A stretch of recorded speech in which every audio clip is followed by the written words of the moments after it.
Hi guys, and welcome to Total Technik. Today we're going to be showing you how to do a front diff fluid change for your Audi or VW. Let's get stuck in. Now usually for the front diff you're going to have to remove either your gearbox under tray or your engine under tray, or perhaps both.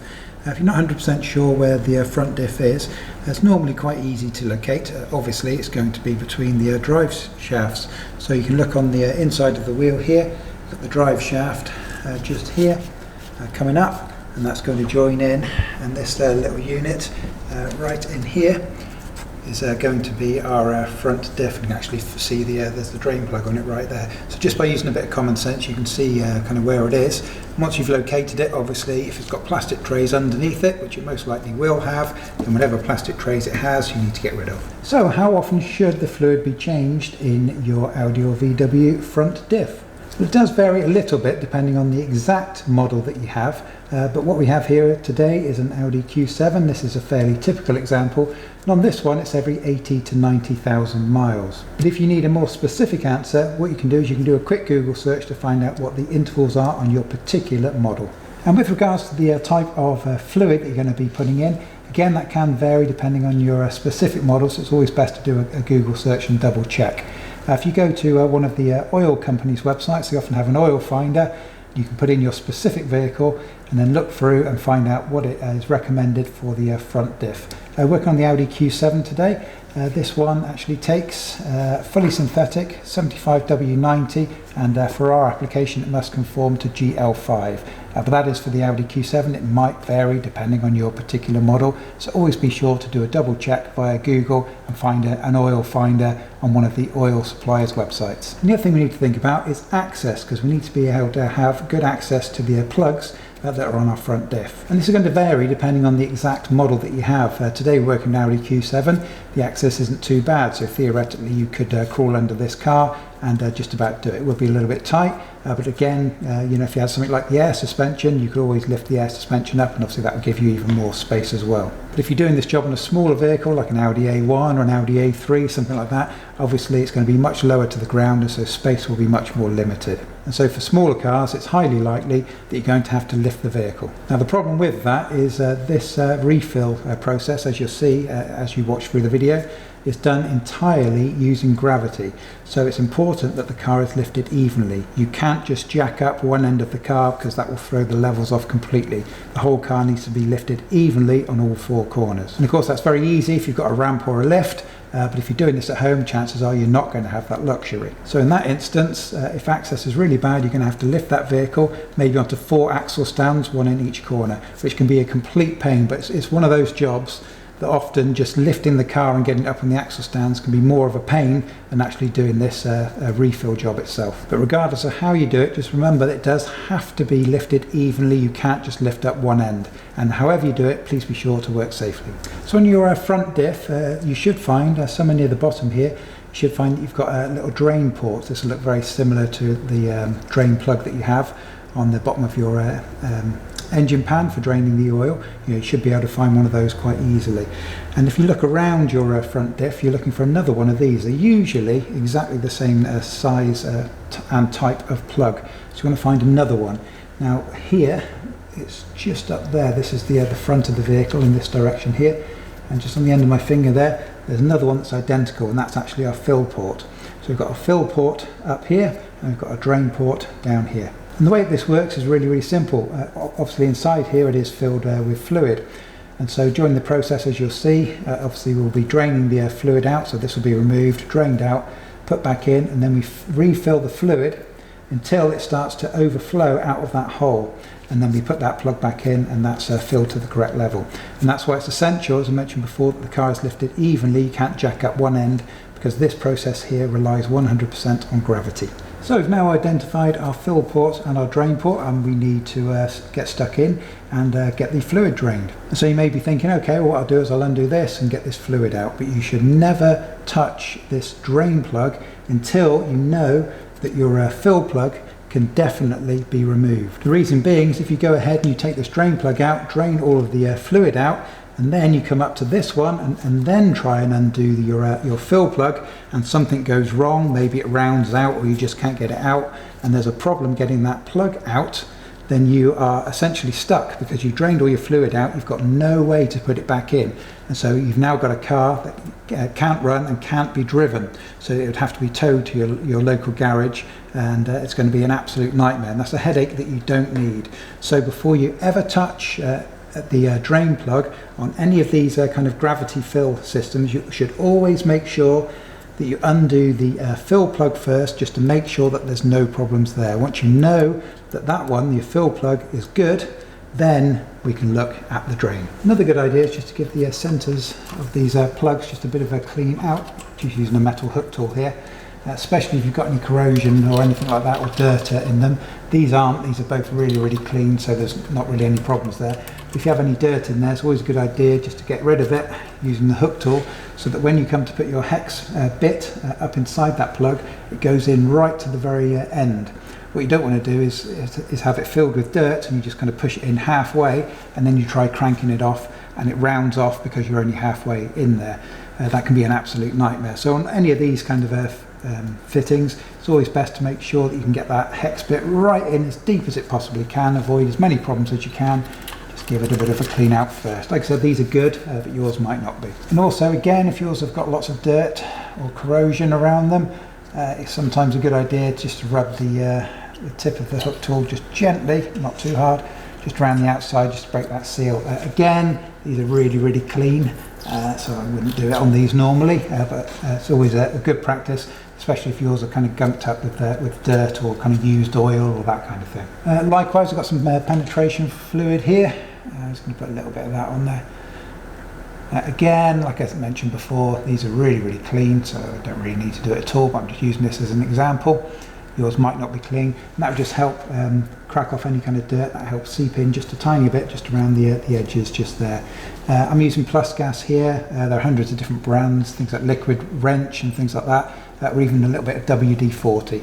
These aren't going to be stubborn, but if you think that yours are, a little quick spray of that beforehand might save you some time. So next thing we need to do is make sure that we can definitely remove the fill plug. Now, it's often the case, as with this Audi Q7 here, that access is not the best. So if you've got something fairly typical, this is a 3/8 here with my bit holder and my size 8 bit. That won't fit in the gap that we have up there. Now, thankfully I've got an extending 1/4 inch one, and I have a set of these really small stubby bits. These can come in really useful for when space is limited. You can see it only takes up a fraction of the space. And I will add some links for you to these on Amazon if you're interested in buying a set of these. These are really useful for various jobs where space is limited. So if you are interested in these, please help support us. We'll add a link into the video description below for Amazon if these are of interest. Now, the Audi Workshop Manual always recommends that you change these plugs for brand new. They are both identical on our Audi Q7 here. We will put the part number on screen for these genuine ones. However, in reality, most people don't do that. They'll just reuse these old ones. But that said, of course, if you do come to remove these and you find that they are particularly rusty and you're scared that it's going to round out, then definitely don't put that back in. Definitely in that case, you want to buy yourself brand new ones. But if yours are in a very good healthy shape, as these ones are, then you can do as most people would actually do in reality, and they can reuse these. So now we've got the top plug loose, we know we're definitely good, so we can go ahead and remove our drain plug. Now obviously when you remove this, of course it's full of oil, and so once you remove it, oil's going to come pouring out. So make sure you've got your drip tray at the ready.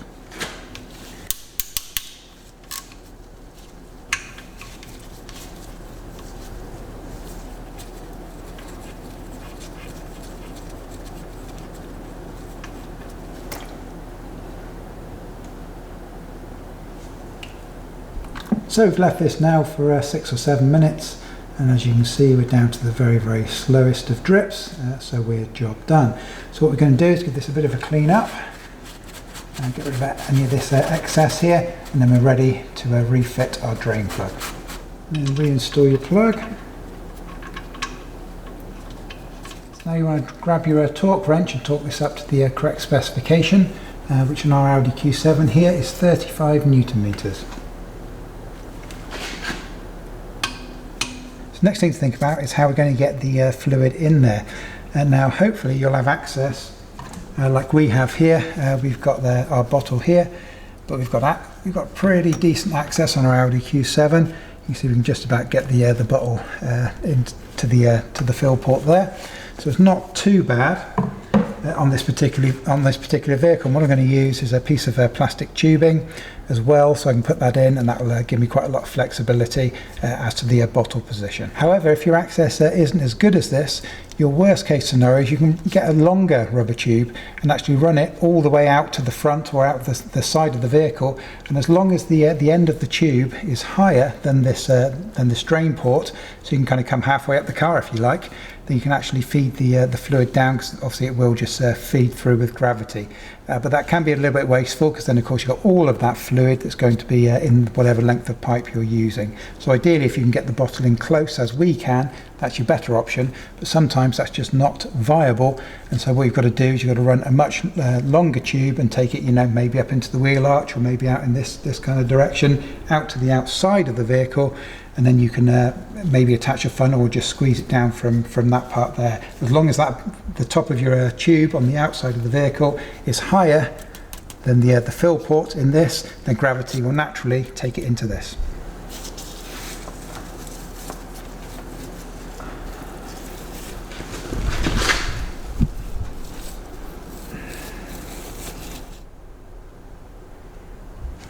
So now you just want to gently squeeze the bottle and start to fill the chamber back up. And so what we're looking for when we do this is we're looking for the fluid to start overflowing back out of the hole. Now your pipe may partially block that, so it's worth every now and again just give the pipe a little wiggle to make sure there's a little bit of space for it to come out if it's there. It's not quite there yet. But when you get to a level and you fill this up enough, the fluid will just start to drip out from the bottom of the hole there. Okay, I can just see, just got a drip coming down there. I've got a feeling it might be there. Let's have a look. Yeah, see? Got a slow trickle of fluid coming out now. So we've hit the perfect level. So what I'm going to do is I'm just going to leave that. Should only take 30 seconds, maybe a minute, just so that drip just slows down. That'll mean we're at that perfect level. Now that's slowed down, I'm just going to pop the plug back in. A bit of a clean up. So now we need to grab our torque wrench, and we need to torque this up to the same as the bottom one, 35 Newton meters. Now access is particularly tight. As you remember, I've got this out using this small bit on a little 1/4" wrench. My 1/4" wrench won't do the spec here, so I need to use a 3/8, so I'm on a slightly bigger torque wrench. So what I've had to do is I've had to go from a 3/8 adapter down to this little 1/4" 8mm here, and this just fits. However, the ones that we'll add a link to will be the proper 3/8 ones. So it'll be a 3/8, it'll be this bit here, but instead of being a 1/4", you'll be able to attach it straight onto there. So the whole thing is probably be as long as just the silver thing. So with a set like that, you won't have the access problem. Here, we can just do it.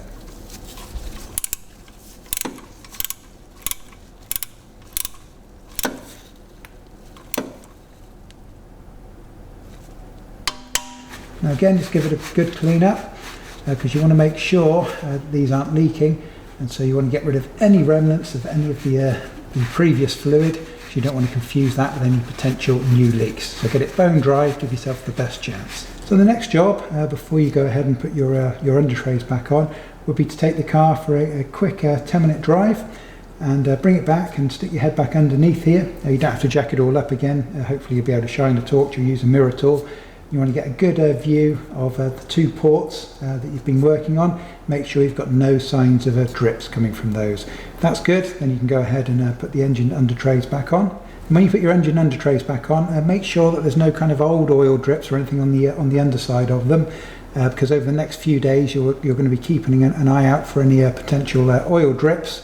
And of course, if you've got old oil drips, that's just going to confuse matters. So make sure the under trays on the underside of them are nice and smooth. Now sometimes you can, like this one here, you can actually see this without removing the under trays.